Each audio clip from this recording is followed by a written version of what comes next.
boyfriend. Straight ah. You mean si Rico? Eh, yun naman pala eh. Sa'yo, munang pakawalan si Grace. Di ba pangalawang pagkakataon mo na to? Hindi kagaya namin ni Ate Sherina mo. Hanggang kailan mo ba pagsisilosa ng isang taong patay na? Mapapanatag lang ang loob ko kapag hindi ko na naririnig yung pangalan niya mula sa'yo. Tita Elsa, papasok na po ako sa trabaho. Ano po bang kailangan niyo? Ano pa? Di pera. Pasalamat ka, mabait si ma'am. Kahit bago ka pa lang, pumayag siya na pautangin ka ng malaking pera. Ba't ang tagal-tagal mo? Bilisan mo, magtrabaho ka na. Iniintay ka na kanina pa ng isang customer dun sa private room. Kanina pa nangangalayan pa ako dito, Sharina. Aray! Ayusin ang trabaho mo. Ayoko masisante. Eh bakit naman kita sisisantehin? Ang ibig mo sabihin, ikaw ang may-ari ng lugar na to? Kaya kung anong gusto kong gawin sa'yo, pwede kong gawin.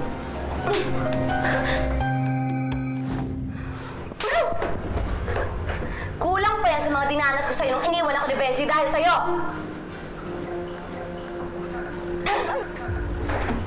Ma'am, tama na po.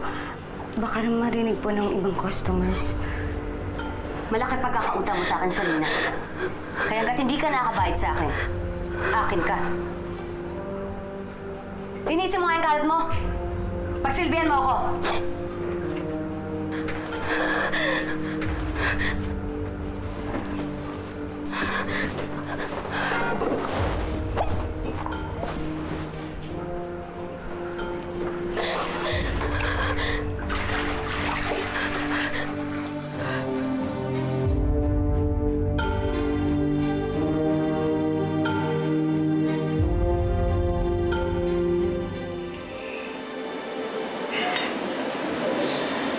Gusto ka na?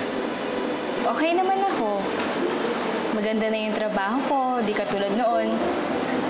Ikaw, nagtino ka na ba simula nung hindi tayo nagkita? Oo naman. Sa katunayan nga, may matino na rin akong trabaho ngayon. Talaga? Ano? Real estate agent ako. Baka may kakilala kayo mayayaman. Alam niyo naman yan, oh. Bigyan ko kayo komisyon. Real estate agent ako. Real estate. Talaga?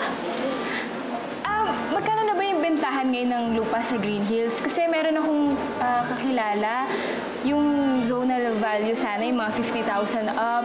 Ang kailangan niya, mga 1,000 square meters. 1,000? Zonal ba? Teka, hindi ko kasi masyadong kabisado eh. Tatanong ko muna sa boss ko. Sige. Alam mo, okay itong malaki yung komisyon. Kailangan.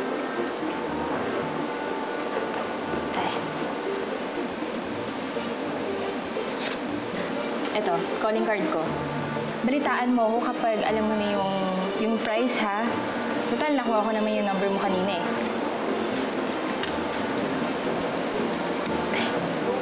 Rico, kasi babalik pa ako sa opisina ko eh. Sorry kailangan ko nang umalis. Ganun ba? Alam mo, masaya ako at nagkita tayo ulit. Ako din. Kasi din ako nakita tayo ulit. Sige. Ay, sige, mauna na ako Bye.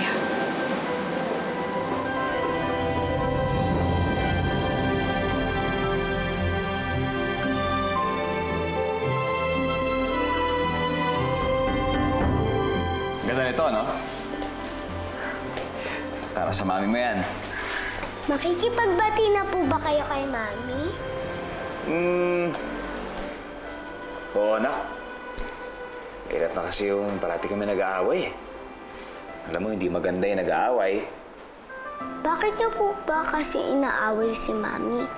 Minsan po nakita ko siya nag-iiyak habang katabi niyo. Tapos nag-i-sleep kayo.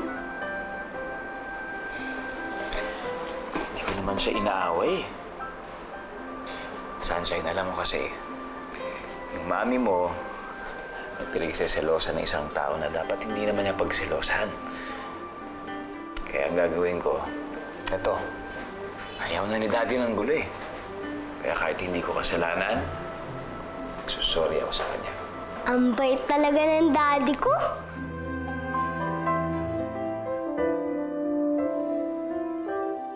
Hoy, ano ba? Bilisan mo naman, marami pang trabaho dito.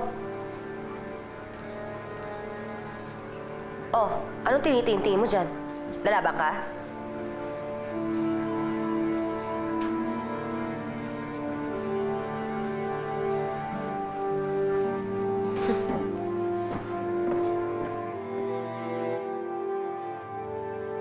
Kailangan mong gawin to para sa pamilya mo, Sharina. Kakayanin mo to. Hindi ba sinabi ko sa'yo, linisin mo yung sapatos ko? Tingnan mo! Nilinis ko naman po siya eh. Nilinis? Eh, tingnan mo, dumi-dumi, oh! Gumaganti ka ba sa akin? Ha? Gumaganti ka? O ginaganti mo yung nanay mo? Nelson? Ganun ba yun? Nelson? Ha? Nelson, saglit! So magsalita ka sa akin! Nelson, sandali lang! Tama na yan! Tama na, tama na. Oh! Hindi ka dito. Isa ka pa eh! Alam mo, pare-pareho lang kayo. Mawalang silbi!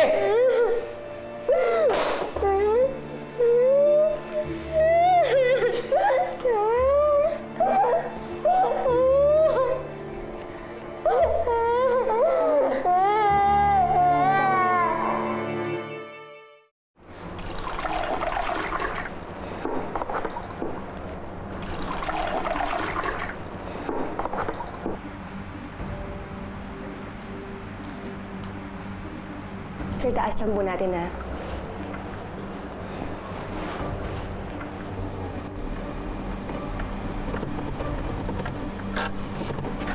Teka lang, tayo mo ko dyan, ha?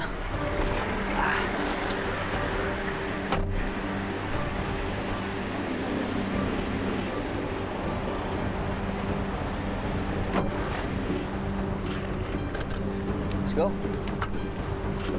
Ay! Sandali, ah.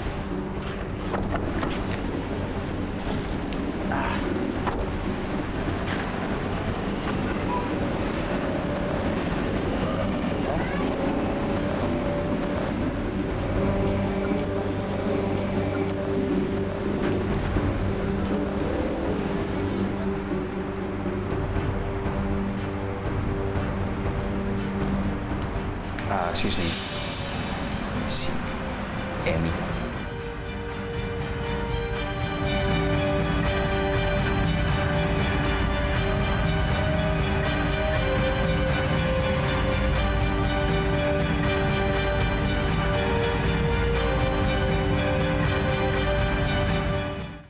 Hindi siya dapat makita ni Sharina. Nandito?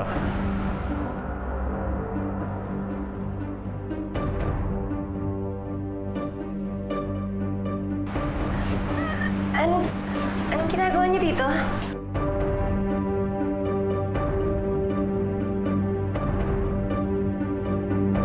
Galing kasi kami sa main branch mo.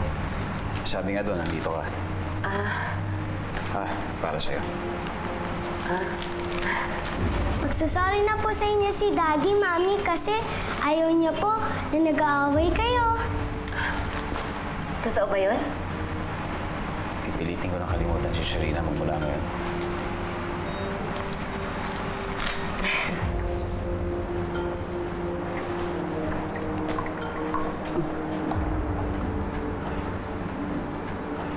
Ma'am?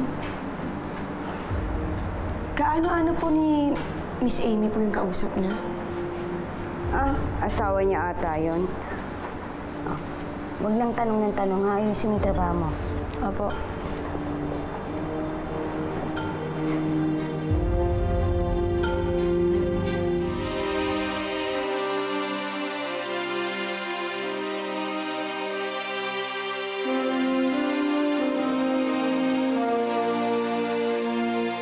Kumain na ba kayo? Nagutom kayo? Ay, hindi pa. Ikaw, saan sa'yo? Nagutom ka? Halika na! Halika, kumain na tayo sa labas. Halika na. May pamilya na rin pala si Amy. Pero bakit kaya hanggang ngayon, hindi pa rin niya malimutan ang nagkitan sa amin ni Benji? Hoy, Rico. Paki-explain ka nga sa akin kung bakit sinama mo pa ako dito kay Poleng. Ano ka ba? Bibili ka ba ng kondo? Hindi. Kasi nasabi ko kay Grace na ahente ako ng real estate. Kinakabahan kasi ako, baka pag nag-usap kami, wala akong masabi. bakit nagpapanggap ka pa na yun ng trabaho mo?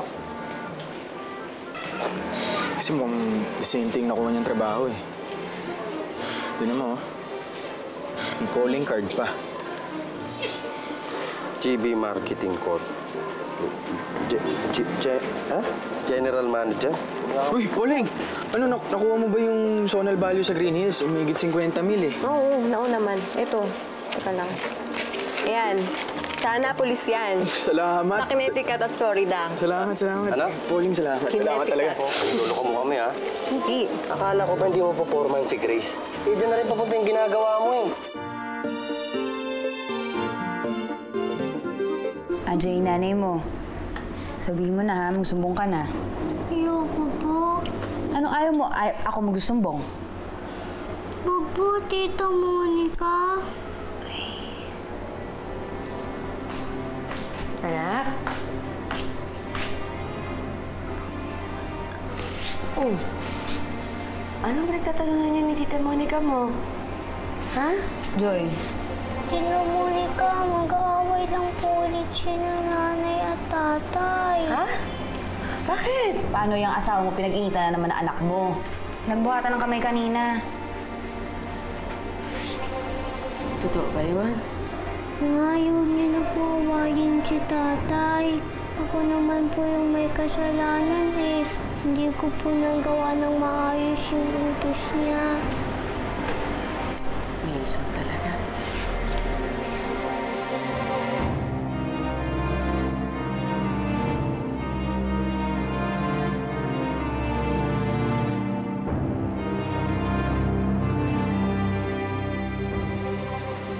Salamat nga pala sa dinner kanina. Pati sa Bulaklak, nag-enjoy ako. Gusto ko lang din bumawi sa'yo. Bilang asawa ko. Kaya sana maintindihan mo na hindi ko talagang gustong saktan ka. Alam ko naman yun eh. Kaya lang syempre, hindi mo maalis sa akin na masaktan ako sa tuwing maaalala mo siya. Pero okay lang. Tapos na yun eh. Nangako ka na sa akin na ako na magiging laman ng isip at puso mo, di ba?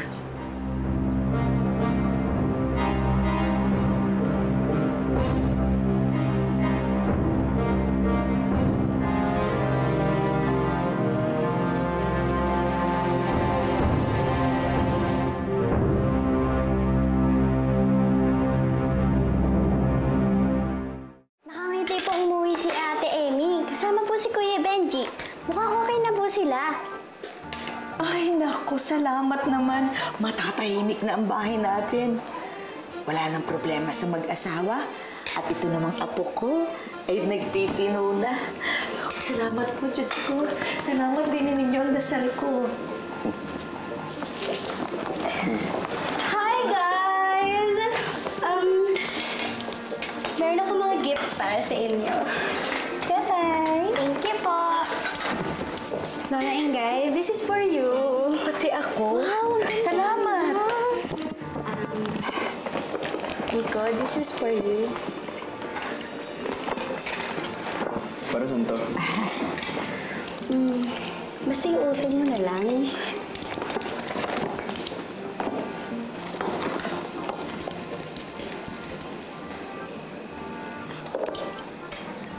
Wow, Kuya!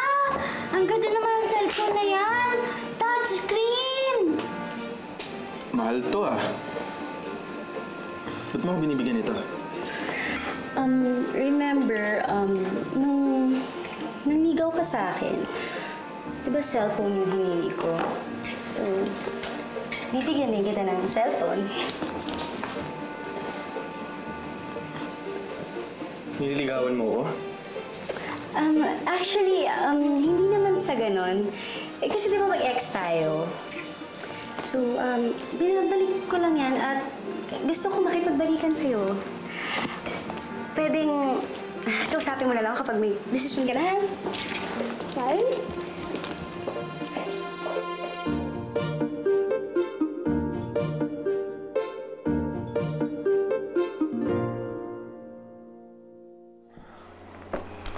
Buisit! Labang matinong trabaho dito. Nelson, pwede naman magsimula ka ulit, di ba? Hindi naman, pagkit maghanap ka ng trabaho, kailangan mataas agad yung posisyon. Ano ba tingin mo sa akin? Walang kwenta? Ganon? Nelson, hindi ko naman sa sinasabing ganon.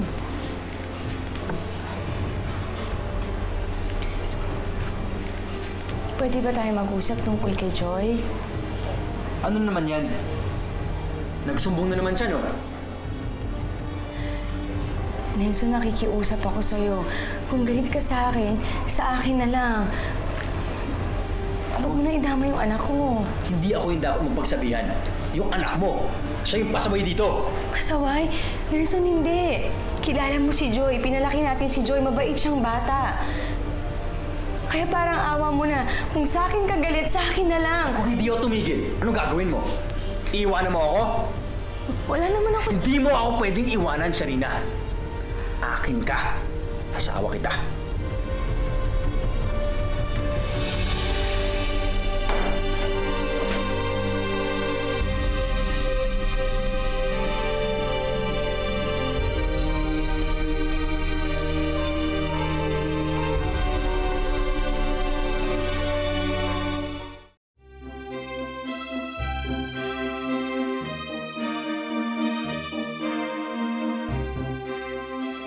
Rico!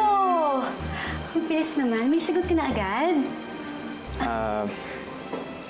Hindi. Sa katunayan, nandito ako para isoli ito sa'yo. Hindi ako sanay na niriregaluhan ng babae. Fine. Sorry nakalimutan ko kasi na ma-friend ka pala.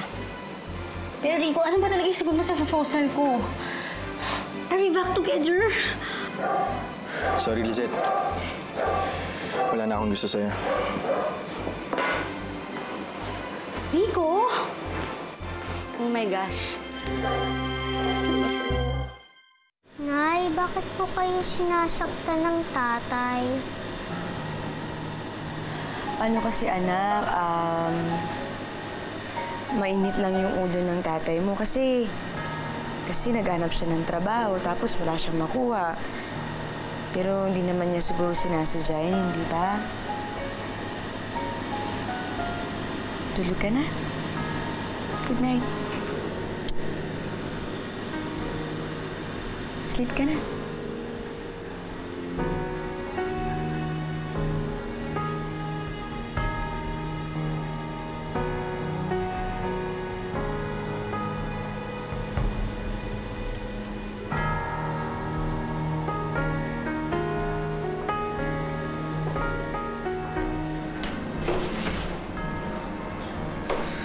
Nelson, ayoko na. Sharina. Nelson, tama na. Nelson, maawa ka naman sa akin. Sharina. Nelson, parang awa mo na. I'm sorry.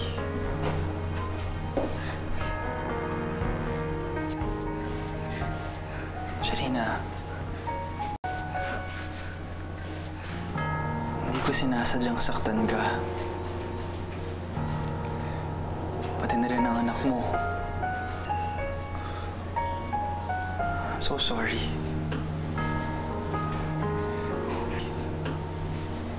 Sharina, mahal na mahal kita.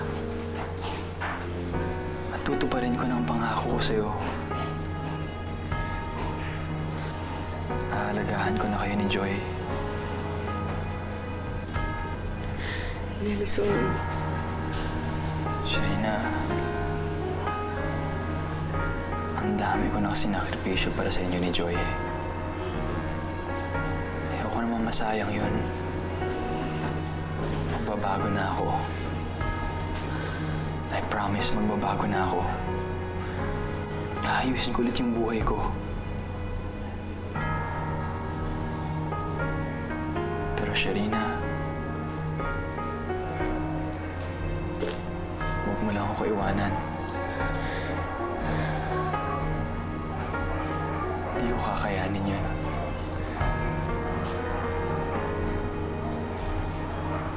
I'm so sorry.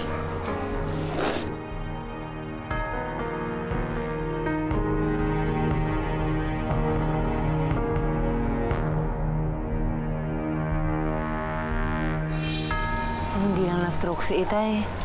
Ako na sana kukukup sa inyo eh. Kaya lang kasi hirap rin kami ngayon, Sharina. Lalo na tumigil ako sa trabaho para alagaan siya. Pero Sharina, kahit kipit kami, tutulungan kita. Iwanan mo si Nelson. Baka mamaya hindi lang saka lang abuti mo sa kanya, pati yung anak mo. Pero Desa, hindi naman pwede yun. Kasal ako kay Nelson. Utang namin ang buhay ng anak ko kay Nelson at kay Monica. Lahat kay Nelson yun. Tsaka ayoko na walang kinikilalang ama ang anak ko. Eh, suggestion lang naman yun sa akin, Sharina. Kasi naawa na rin ako sa'yo eh. Biruin mo, puro pahirap na nga yung binibigay sa'yo ni Amy dun sa trabaho mo. Tapos pag uwi mo, hirap pa rin. Kung ako nasa sitwasyon mo, baka matagal na ako nasiraan ng ulo. Ako, Desa, hindi ako pwede masiraan ng ulo. Paano lang yung anak ko at saka si Monica? Paano na lang sila kung sumuko ako?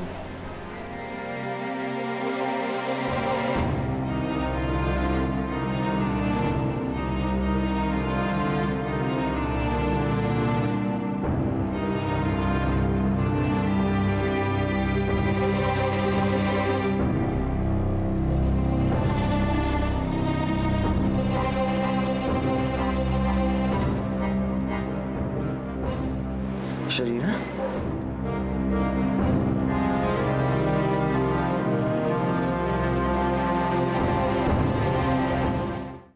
Sharina?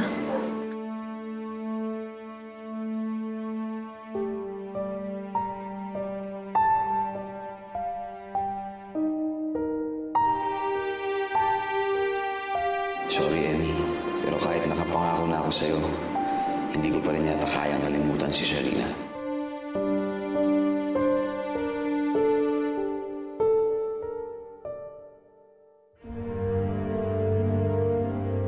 Si Sharina naman, hindi mo naman kailangan gawin yan sa akin. Kaya ko naman. Ako na, para hindi ka na mahirapan. Ate Sharina, nga pala, nasabi ko na kay Lucy, pumayag siya, pwede daw akong makituloy sa bahay niya. Pero bakit, Monica? Iiwanan mo na ba ako? Ayaw mo na ba sa akin? Hindi naman sa ganun, ate. Kaya lang kasi may trabaho ka na, tapos naglag-intindihin pa ako yung ginagawa mo. Alam mo, Monica, hindi ka dapat nag-iisip ng ganyan. Dahil ang ako ko na sa'yo na kahit kailan hindi kita pababayaan, hindi ba? Isa pa, hindi ka pabigat sa akin. At kahit kailan hindi ka magiging pabigat. Pero ate, kasi wala nang pero-pero. Hindi ka alis dito, aalagaan kita.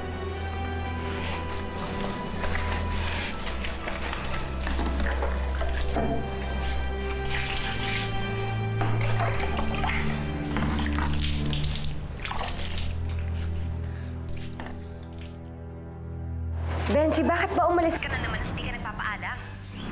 Sensya na, Emmy, kasi hindi pumasok yung isang driver natin. Eh, sayang din naman yung pasada for today. Oo, ako nang bahala. Nandyan, iniiwan ko sa may cabinet. Oh, teka. Sige. Tawagan na lang kita ulit na yung pasahero na ako eh. Benji!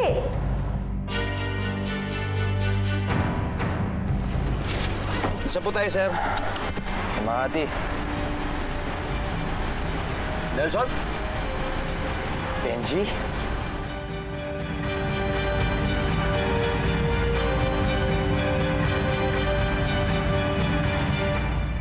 Boss, pwede yung kay Grace Velasco. Pakisamahan mo ito Ma'am Grace. okay, inform ko na si Mama. Brad, bakit ma'am yung tawag niyo kay Grace dito? Si Ma'am Grace kasi may ano ng kumpanya, kaya siya nag-post namin dito. Alam mo ba kung bakit laging galit sa'yo ang tatay mo? Kasi hindi ka niya tunay na anak eh. Hindi na po ako anak ni tatay!